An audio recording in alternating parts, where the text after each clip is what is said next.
The inventory system in Resident Evil 4 is one of its most famous qualities. It's like a minigame on its own. Each object has a set amount of squares that it takes up, you can upgrade its capacity, and you need to think about each thing's placement, and perhaps you might squeeze something more in there. It's also really satisfying. It's a really cool system and everybody loves it. A bulked version of this system would be later seen in Resident Evil 8. And it also returned in Resident Evil 4 Remake. But wait, we skipped 4 games with this. Resident Evil 4 Original and Remake are the only games with this incredible system. Some genius designer at Capcom looked at it and thought, no, I can do it better. In Resident Evil 5, every item takes up 1 slot and you only have 9 slots. You can't upgrade the capacity, somehow an herb takes up the same amount of space in your inventory as a fucking Gatling gun. Also, if you have a full inventory, you can't combine herbs that you pick up with the herbs that you already have. Resident Evil 4 did this already. They knew that you would be annoyed if they didn't let you do that. But you know what? I can live with this. This is a game that you can play in co-op.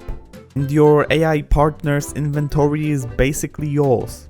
I can see an argument made why limiting the inventory for a co-op is a good thing. But compared to RE4, this is shit. You know what else is shit? Your partner. If you have no friends, you will play with AI or randoms. The intelligence of both is questionable. While the random people are mostly just retards, your AI partner is hit or miss. It's actually a bit better than what a lot of people say.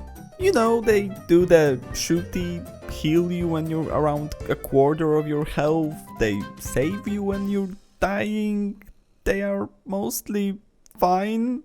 Yeah, this could use some addressing. They often can't decide what weapon to use. If I give Sheva over here a stun baton and an infinite bow, she will more often than not use the baton, even in situations where a distance weapon is clearly superior. I know this is really hard to account for, but could you account for them standing next to me doing nothing while I fucking die? That would be cool. Could you have them helping me when I fight a boss? That would also be really fucking cool. When playing on normal or veteran, it's manageable, but on fucking professional. You know how when you get damaged, your health goes to critical and your partner has to save you? Well, on professional, you have barely any fucking time to save your partner, so if your AI body has anything but heals, you're fucked. Let's say they have healing items and a gun. They more often than not struggle on what to do when you're fucking dying. You know what though? It's manageable. This boss fight is the thing that breaks this AI on professional. I died so many fucking times because they can't decide what to do. The best strategy for this fight is hoping that Jill fucks off to a place where she can't shoot you, hiding behind pillars, constantly ordering your partner to stay alongside you cause that will determine whether you get healed. Your partner needs to only have heals and 2 of the protective vests cause otherwise you're fucked. By the way, the damage dealt by enemies on professional even with the vests is nuts. Sometimes you can get hit once and die instantly. The retarded AI also applies to the enemies. There will be so many situations where you shoot someone and the other bad guys just don't care. Also, for a co-op game, the enemies really struggle with picking a target. The best example is this fucking thing. Usually, with most games that you play with other people, the thing you're fighting will attack the person that did the most recent damage. Or like in MOBAs where the first person that enters the arena is the one that the monster focuses on. If the aggro doesn't transfer to you, then you can just stand there and shoot. This makes the fight incredibly dull. You can torch the fuck out of this thing, but it will still go for your partner.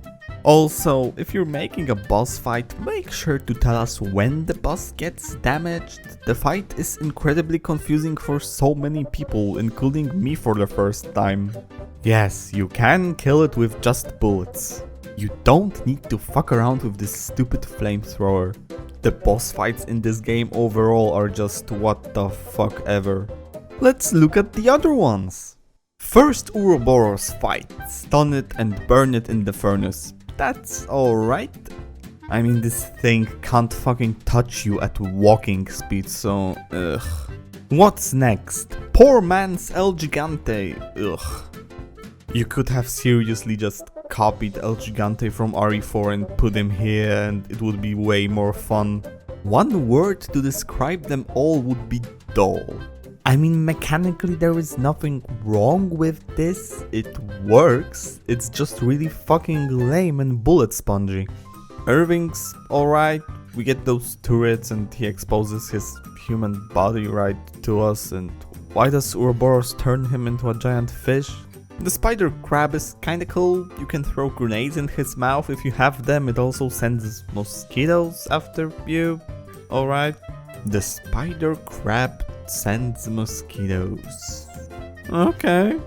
We touched upon the Jill and Wesker fight, but right after that we get the amazing Save Jill boss fight. If you're playing this in co-op, it's just trivial.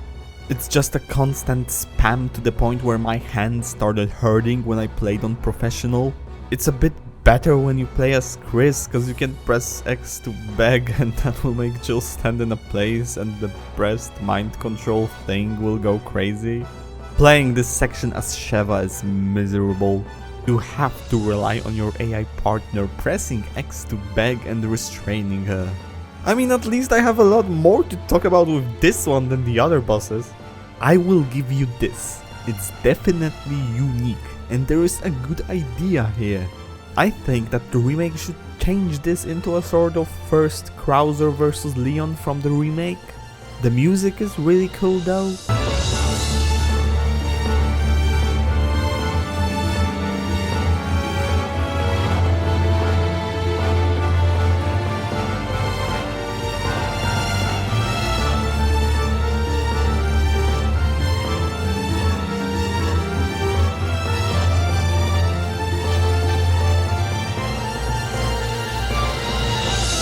The whole game has really neat music.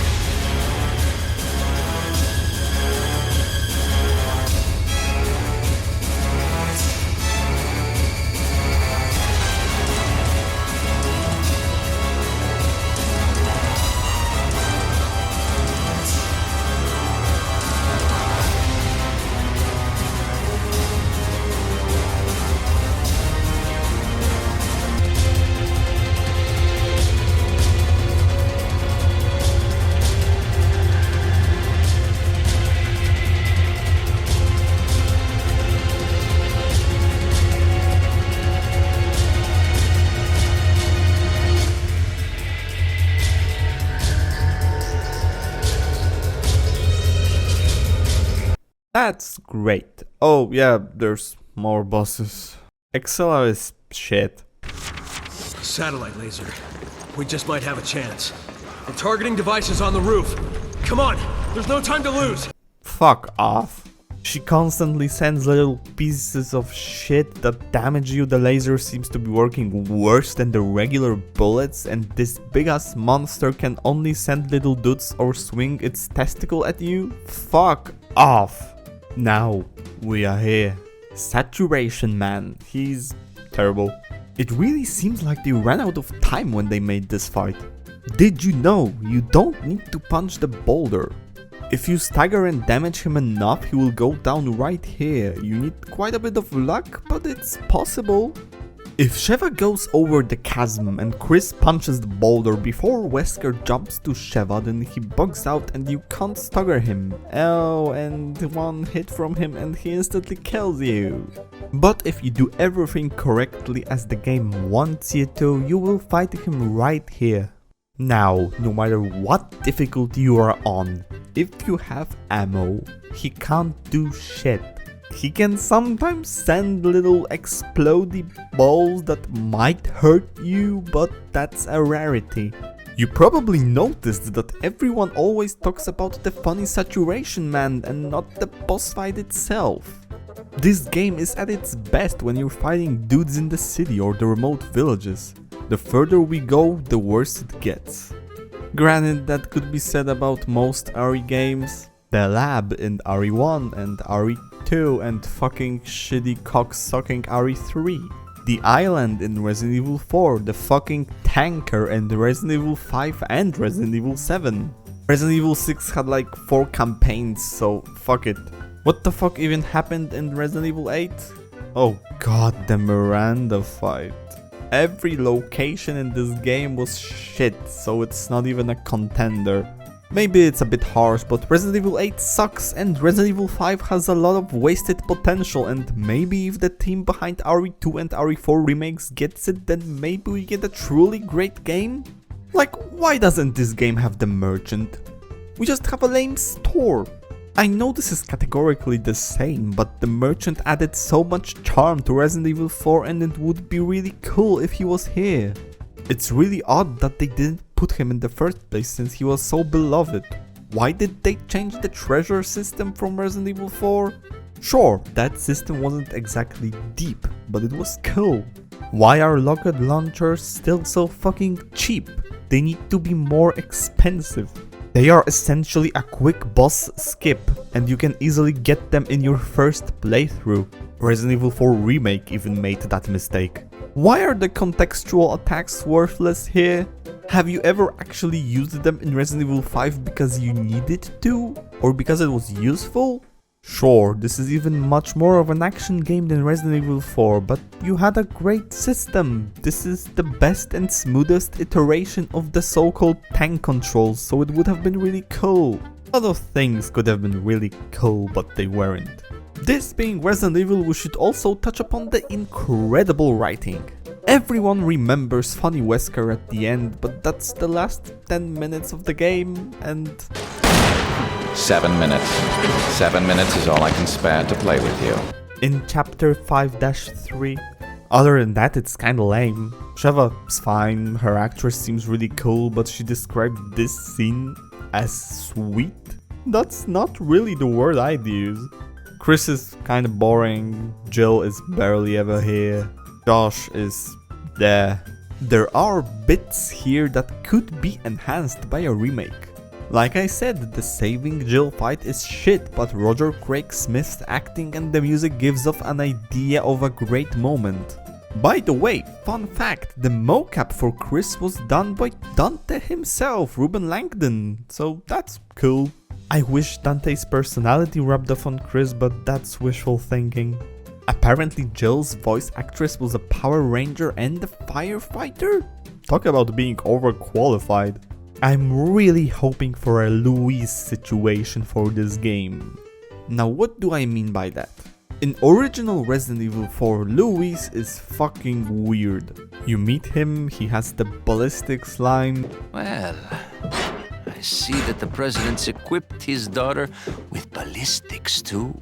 How rude! Then after Leon and Ashley get infected, he has the cure, but he dropped it somewhere and then he gets killed by Sadler. He was kinda fun, but by comparison with the remake version, he was odd.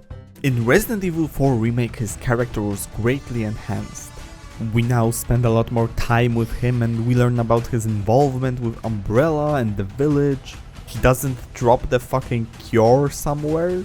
He gets killed by Krauser this time around, which makes a lot more sense, and he spends his last moments wondering if he redeemed himself. Resident Evil never really gets to me emotionally. I'm sorry, I guess it does. I often get frustrated and question my own existence and sanity, but Luis's death was really good and I was quite sad when he was gone. With Resident Evil 5, I'm hoping for a Luis situation for the whole game. This is a good action game, but unfortunately it had a lot of things going against it. It was the sequel to Resident Evil 4, one of the most influential action games of all time. The remake can fix many things, but it will also be the sequel to Resident Evil 4 Remake. Thank you for watching and goodbye.